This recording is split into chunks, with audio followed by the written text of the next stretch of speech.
When you think about player choice being in role-playing games, it makes obvious sense. However, like most things, player agency is on a spectrum in RPGs. There's a wide range from the go where you want, do what you want Bethesda title and the choice and consequence playstyle of something like Dragon Age. A new theory from a very credible source speculates that The Elder Scrolls 6 will further embrace player choice. But what does that mean? Hello crows and non-crows alike, my name is Joe Mack, otherwise known as Support Crow, and today we're discussing the theory of there being more player choice in The Elder Scrolls 6 and what it could look like. Not too long ago, Video Gamer released an article detailing an interview it had with Bruce Nesmith, a game design director who worked with Bethesda for over 20 years but departed in 2021. So to be clear, there's no confirmation that the developer has actually worked on The Elder Scrolls 6.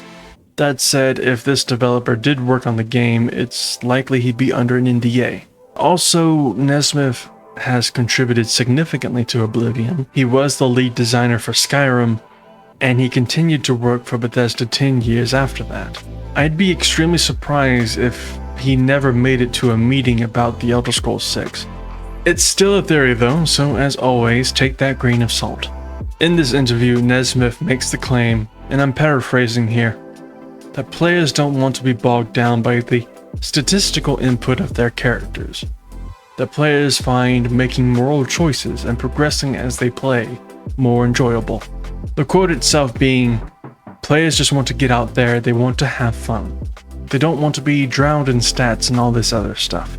End quote. Nesmith says that the players enjoy having real choices in the game, and brings up Fallout 3 as a good example of that. So does that mean that The Elder Scrolls 6 is going to be a heart-pounding, tear-jerking, epic adventure with choices and consequences like Mass Effect? No, probably not. Elder Scrolls 6 is still going to be very much a Bethesda-style game. This theory would simply confirm the further advancement of Bethesda's philosophy of progressing your character by actually playing the game.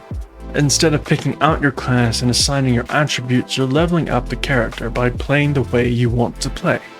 While Nesmith didn't explicitly ponder the storytelling of The Elder Scrolls 6, he did make a point in saying that players enjoyed Fallout 3 for how your character can respond with karma and being able to finish quests in different ways.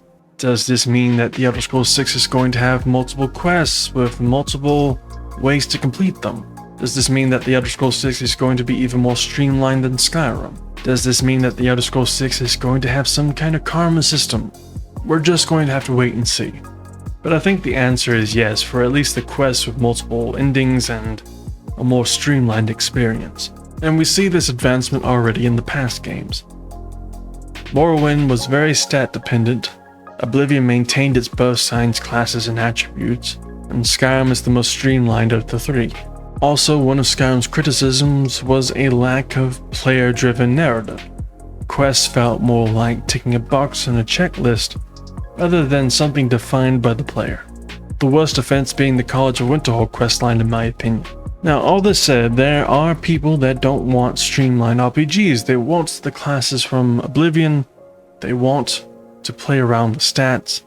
Baldur's Gate 3 itself proves that there's an audience willing to put in the work for a good game. So we'll see what happens whenever The Elder Scrolls 6 releases. I know this isn't the groundbreaking news or the tin hat worthy theory you were probably hoping for, but given that it's been 14 years since Skyrim, I'll take anything at this point. How about you though? What do you think? Do you want The Elder Scrolls 6 to be more streamlined? Do you think that multiple endings for quests would improve the game or simply bog it down? Let me know down in the comments. I hope you enjoyed the video and thank you for watching, and be sure to stick around for my next Elder Scrolls vid, where I go full tin hat and theorize where The Elder Scrolls 6 is actually going to take place. And no, I'm not talking Hammerfell. Until then though, be safe, be well, be kind, bye bye.